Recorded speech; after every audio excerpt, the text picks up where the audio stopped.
Ngayon mga kaibigan, ay tuturuan ko kayo kung paano nga ba magpalabas ng magandang linyada, yung mga pang big time na breeder.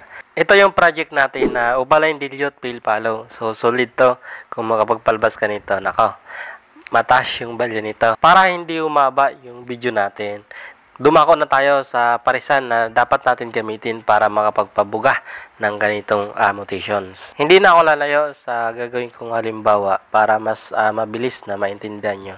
So, gagamitin ko na lang ditong halimbawa yung parisan ko. Meron ako ditong green opaline dilute. Pinares ko naman siya sa green opaline pale follow. Kumbaga, back-to-back visual. Ngayon naman, alamin natin ano ba yung ma-possible na mangyayaanak nito. So, ang mangyayaanak nito, visual opaline, split dilute, split pale follow. Lahat na magiging anak nila ay sure split. Split sa pale at split sa dilute. So, ang tanong naman dyan, itong parisan ba na to, aanak ba to ng visual opaline dilute pale follow? So, ang kasagutan dyan, hindi po. Kasi yung mga dilute at pale follow, recessive mutations. So, hindi po maglalabas po sila ng visual, dilute at pale follow.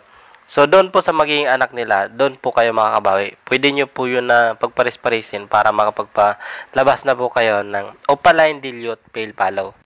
Ngayon, ibibigay ko na sa inyo yung tamang parisan para makapagpalabas na kayo ng inaasam nyo na mutation na opaline dilute pale follow.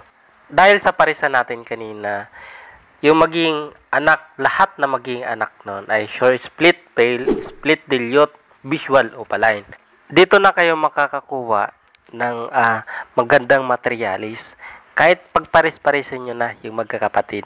As long as na hindi po same clutch, okay lang yon kahit magkakapatid, okay lang na kahit pagparis-parisin nyo. So, halimbawa natin dyan, meron silang anak na green opaline, split dilute, split pale follow, cock, X violet opaline, split dilute, split pale follow, hen.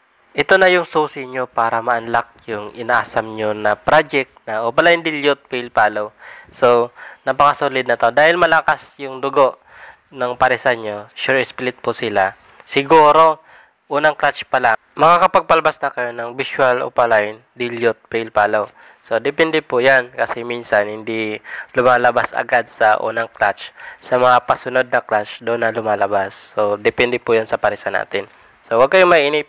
Hintayin nyo na mapagpabuga ng inasam nyo mutation. Dahil sure naman kayo sa linyada ng parisan nyo, so walang dahilan na mainip kayo.